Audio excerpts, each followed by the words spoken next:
بات کریں گے مونسون کی حالیہ بارشوں میں اب تک ناظرین قریباً 800 اموات واقع ہو چکی ہیں، 1000 سے زائد افراد زخمی ہیں، پاکستان بھر میں 7000 سے زائد گھر تباہ ہو چکے ہیں۔ حالیہ بارشوں سے سب سے زیادہ متاثر صوبہ خیبر پختونخوا رہا ہے، جہاں 84 بچوں سمیت 489 اموات ہوئی ہیں۔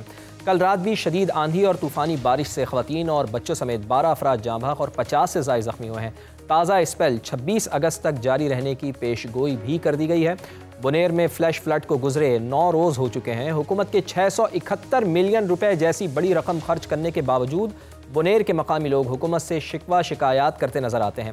آج کے پی حکومت کے ترجمان بیرسٹر سیف کی جانب سے جاری بیان میں کہا گیا ہے کہ تباہ شدہ گھروں کا سروے ابھی جاری ہے، مکمل ہونے پر تعمیرات نو کا کام شروع کیا جائے گا، جبکہ پیر بابا بازار میں جن افراد کے کاروبار تباہ ہوئے ہیں اور آس پاس گھروں کے رہائشیوں کا شکوہ ہے کہ تعمیرات تو دور کی بات ہے، 9 روز گزرنے کے بعد یہاں صفائی کا کام بھی مکمل نہیں ہوا ہے۔ ملبہ بھی ہم اپنی مدد آپ کے تحت اٹھا رہے ہیں، سابق ایم پی ایز اور مدرسے کے بچوں کی مدد سے یہ ملبہ صاف کر رہے ہیں۔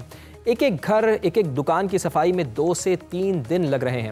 سکھ کمیونٹی کا شمشان گھاٹ کیچڑ سے بھرا پڑا ہے۔ سرکاری اسکولوں کی صفائی اب تک شروع نہیں ہو پائی ہے۔ بعض رہائشی آبادیاں شدید پتھریلے علاقے میں واقع ہیں، جہاں کئی گھر اور گھروں کو جانے والا راستہ مکمل بہہ گیا تھا، جو اب تک بحال نہیں ہو سکا ہے۔ امدادی سامان کی رسائی بھی بہت ناظرین مشکل ہے۔ پیدل راستے ہیں، پتھریلے راستے ہیں، ان سے گزر کر چل کر یہاں پر امدادی سامان پہنچایا جا رہا ہے، جبکہ کے پی حکومت نے شہداء کے لواحقین کو 20-20 لاکھ روپے اور زخمیوں کو 5-5 لاکھ روپے دینے کا اعلان بھی کر رکھا ہے۔ اس ساری صورتحال پر بات کرتے ہیں، ہمارے ساتھ موجود ہیں سما کے بیورو چیف پشاور جان بابر صاحب۔ بڑی تفصیلاً ہم چاہیں گے کہ ان سے گفتگو کریں اور حالات ان کے سامنے ہیں، تمام تر حالات کو وہ رپورٹ بھی کر چکے ہیں۔ جان بابر صاحب، بہت شکریہ آپ کا وقت دینے کے لیے۔ فرمائیے گا کہ آج چیف سیکرٹری کے پی نے بھی یہ کہا ہے کہ تقریباً ہم نے 61 کروڑ 40 لاکھ روپے جو متاثرین کے لواحقین ہیں ان میں ہم نے بانٹ دیے ہیں، لیکن یہ بتائیے گا کہ اس قدرتی آفت جو آئی ہے اس کے بعد اس کو ہینڈل کرنے کے لیے، اس سے نکلنے کے لیے، وہاں پر ریلیف کی سرگرمیوں کو دیکھنے کے لیے کیا سمجھتے ہیں آپ کہ وفاقی حکومت اور صوبائی حکومت کے درمیان جو کوارڈینیشن ہے وہ کیسی رہی ہے؟ کیا کچھ دیکھا آپ نے؟ جی بہت شکریہ۔ اصل میں ایک جو چیز ہے جس کی تھوڑی سی تعریف بنتی ہے وہ یہ ہے کہ دونوں حکومتیں چاہیں کچھ کریں نہ کریں، لیکن اس ساری صورتحال میں وہ ایک دوسرے کے خلاف اتنی بات نہیں کر رہی جو کہ صورتحال کو مزید خراب کر دیتی ہیں۔ جب الزامات بھی آتے ہوں، ایک تو کام نہ ہو رہا اور اوپر سے الزامات آ رہے ہوں، تو صوبائی حکومت اور وفاقی حکومت کے لوگ جہاں ایک دوسرے سے ملتے بھی ہیں تو ہمیں بہت بہتر شکل ان کی ملتی ہے۔ کام ابھی انہوں نے پورے نہیں کیے، جیسے کہ آپ نے بتایا کہ بنیر سب سے زیادہ متاثر ہے، تو سوات میں بھی یہی صورتحال ہے۔ بنیر کا یہ ہے کہ وہاں پہ بہت ساری سڑکیں جو ہیں وہ بحال ہو چکی ہیں، لیکن کچھ بہت سارے دیہات ایسے ہیں جو ابھی تک کٹے ہوئے ہیں اور وہاں پہ ابھی وہ کام نہیں ہو سکا کہ لوگوں تک پہنچا جائے۔ اور اس میں تو ابھی بہت سارے گاؤں ایسے بھی ہیں کہ وہاں سے لوگ نیچے آتے ہیں، 3-4 گھنٹے کا سفر کر کے 1-2 کلو چیز اوپر لے کے جاتے ہیں، اور وہ ابھی تک ان کے پاس اگر کوئی پہنچا ہے تو یا میڈیا پہنچا ہے یا وہاں کے جو لوکل این جی اوز کے چھوٹے چھوٹے علاقوں کے جو این جی اوز ہیں تو وہ لوگ پہنچے ہیں، لیکن ابھی ان کی ضرورتیں پوری نہیں ہوئی۔ لوگ پھنسے ہوئے ہیں، لوگ نیچے نہیں آ پا رہے، ان کے پاس خوراک کا سامان نہیں پہنچ رہا، اور ابھی بھی کچھ لوگ ایسے ہیں جو کہ مسنگ ہیں، جن کے بارے میں یہ اندازہ ہے کہ وہ پتہ نہیں کہ وہ ہے کہاں۔ لیکن اس میں جیسے میں نے آپ کو بتایا کہ دونوں حکومتوں کی کوارڈینیشن ہو نہ ہو، وہ برے بیانات تو نہیں دے رہی کہ جس سے لوگ، لیکن ایک چیز جس نے سب کو بڑا حیران کیا ہے اور لوگ اس سے بہت خوش ہیں، اتنی بری صورتحال، مشکل صورتحال میں بھی جو لوگ خوش ہیں وہ یہ ہیں کہ سیاسی جماعتوں کی شکل بدل رہی ہے، سیاسی جماعتوں کا انداز بدل رہا ہے۔ اب تک صرف ایک الخدمت فاؤنڈیشن وہاں پہ کام کر رہی تھی جس کا تعلق جماعت اسلامی سے ہے، تو اس بار یہاں پہ جو ایک بڑی تنظیم اور ابھر کے سامنے آئی ہے تو وہ خدائی خدمتگار ہے، جس کا تعلق عوامی نیشنل پارٹی کے ساتھ ہے، اور یہ پہلے خدمت کرنے کی ایک تنظیم تھی۔ اس بار مدرسوں کے بہت سارے طلبہ کو وہاں پہنچایا گیا ہے جو کام کر رہے ہیں لوگوں کے ساتھ، وہ وہاں بیٹھے ہوتے ہیں، کوئی بھی آ کے انہیں لے کے جا سکتا ہے، اپنا گھر ان سے صاف کروا سکتا ہے، دکان صاف کروا سکتا ہے، رستے صاف کروائے جا سکتے ہیں، وہ ان کو لے جاتے ہیں۔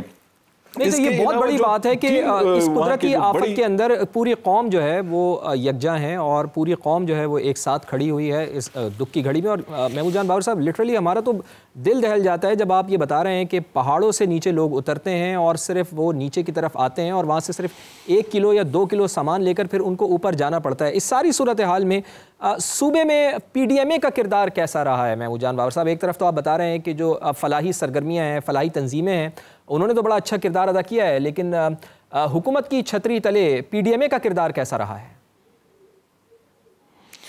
پی ڈی ایم اے کا تو بنیادی کردار ابھی تک جو ہمیں سمجھ آیا ہے وہ تو یہ ہے کہ وہ الرٹ جاری کرتی ہے کہ بس جی وہ مزید آفات آ سکتی ہیں، وہ اضلاع کے لیے پیسے جاری کرتی ہیں، وہاں پہ اگر کوئی سامان کی ضرورت ہو تو وہ پہنچاتی ہیں. انہوں نے سامان بھی پہنچائے تھے اور اس سے پہلے الرٹ بھی جاری کیے تھے جب ہم نے ریکارڈ چیک کیا، لیکن جس انداز میں یہ آیا ہے تو یہ تو ان کی کیپیسٹی سے کوئی بہت اوپر کی کوئی چیز ہے نا. جو یہ سیلاب آئے ہیں، جو یہ گھر لے کے گئے ہیں، پانی اور وہ جو پتھر گرے ہیں، تو وہ تو ان کی کیپیسٹی سے بہت بڑی کوئی چیز ہے. تو اس میں وہ کوشش کر رہے ہیں کہ کسی طریقے سے اسے کور اپ کر سکیں، لیکن اتنا ممکن نہیں. اس کی وجہ کیا ہے؟ وجہ یہ ہے کہ حکومتوں کی کیپیسٹی نہیں ہے. حکومتوں نے نچلے جو ادارے ہیں ان کو اتنا مضبوط اور فعال نہیں بنایا کہ جس طرح کے بلدیاتی ادارے ہوتے ہیں، جس طرح آپ کے پاس پہلے یہاں پہ ہوا کرتے تھے کہ جو مختلف قسم کے سکاؤٹس ہوا کرتے تھے، وہ اس قسم کے حالات میں آ کے پھر اپنے علاقوں میں کام کرتے، اسکولوں کے طلبہ کو آپ تیار کرتے تھے. حکومتوں نے بس چھوڑ دیا تھا. حکومت کے پاس کوئی ایسا کوئی فورس، کوئی انفراسٹرکچر، کوئی رضاکار، کوئی اپنا نہیں ہے کہ جس کی بنیاد پہ حکومت ان کی کوئی مدد کر سکے. تو حکومتوں کو بھی اب یہ کرنا چاہیے کہ کم از کم وہ لوگ جو کہ کام کرنا چاہتے ہیں ان کو آرگنائز کریں. یہ تو ہم 2010 کے سیلاب سے دیکھ رہے ہیں نا کہ ہمیں کہا جاتا تھا کہ اس ملک میں ایک رضاکار فورس بنے گی اور وہ رضاکار فورس لاکھوں کی تعداد میں ہوگی اور وہ تمام کے تمام ہر وقت ہر اس طرح کی کرائسس میں سامنے آئیں گی. ابھی تک کچھ نہیں بنا. تو فیڈرل گورنمنٹ نے بھی مجھے یاد پڑتا ہے کہ 2022 میں بھی یہاں پر سیلاب آیا، سوات میں بھی ہم نے دیکھا اور میرا بھی اتفاقاً وہاں پر جانا ہوا. وہاں پر جو میں نے اپنی آنکھوں سے دیکھا تو وہاں پر ابھی بھی بہت کام کرنے کی ضرورت ہے. تو وہاں کے جو لوکلز ہیں ان سے جب میں نے پوچھا تو انہوں نے کہا کہ جی ابھی تک ہمارے یہ ایریاز جن کو ہٹ کیا تھا 2022 کے سیلاب نے وہ ابھی تک کمپلیٹ نہیں ہوئے ہیں، وہاں پر حالات بہت خراب تھے. تو اب اتنی بڑی تباہی آنے کے باوجود جو انفراسٹرکچر متاثر ہوا ہے اس کو ری بلڈ کرنے کے لیے آپ کیا سمجھتے ہیں کتنا ٹائم لگے گا؟ یعنی 3 سال پہلے کا کام ابھی نہیں ہوا تو پھر اب یہ ایک دفعہ اور تباہی آ جانا، ایک بڑی تباہی آ جانا، اور پھر اس کو انفراسٹرکچر کو بحال کرنے کے لیے آپ کیا سمجھتے ہیں کتنا وقت اور لگے گا؟ میں انتہائی معذرت کے ساتھ 1-2 باتیں کرنا چاہتا ہوں، کیونکہ سرکار کا مزاج ہمیشہ کچھ اور ہوتا ہے. سرکار یہ سمجھتی ہے کہ یہ جو کام ہے یہ میرا کام نہیں ہے. آپ تو ابھی 2022 کی بات کریں، اب مجھے یہ تو بتائیں کہ 2005 میں جو زلزلہ آیا تھا کیا اس کے تمام متاثرین کے جو گھر ہیں وہ بحال ہو گئے ہیں؟ جو اعلانات ہوئے تھے، جو نئی سٹیز بن رہی تھی وہ بحال ہو گئی ہیں، وہ بن چکی ہیں. میرا خیال ہے کہ وہ کام بھی ابھی رہتا ہے اپنی جگہ پہ، وہ بھی ابھی پورا نہیں ہوا. اب تو 2022 کی بات کر رہے ہیں. یہاں پہ ایسے ہی ہوتا ہے جس طرح کے کوئی سرکاری کام ہو، کہتے ہیں جی وہ سرکار کا کام ہے، جی وہ تو سرکار کا کام ہے، تو بس اسی طرح چلتے ہیں. ابھی میں آپ کو ایک چھوٹی سی مثال دوں. کل وزیر اعظم صاحب نے کہا کہ اس ملک میں پولیو بہت تیزی سے پھیل رہا ہے. میں اپنے جس صوبے میں بیٹھا ہوں وہاں پہ میں دیکھتا ہوں کہ وہ جو انٹرنیشنل اور لوکل دونوں ادارے ہیں وہ جو اس کے لیے کر رہے ہیں، وہ جس طرح اس کے فنڈ استعمال ہو رہے ہیں، جس برے طریقے سے ان بچوں کا استحصال ہو رہا ہے، یہاں پہ ہر سرکاری بندے کا اپنا موڈ ہوتا ہے.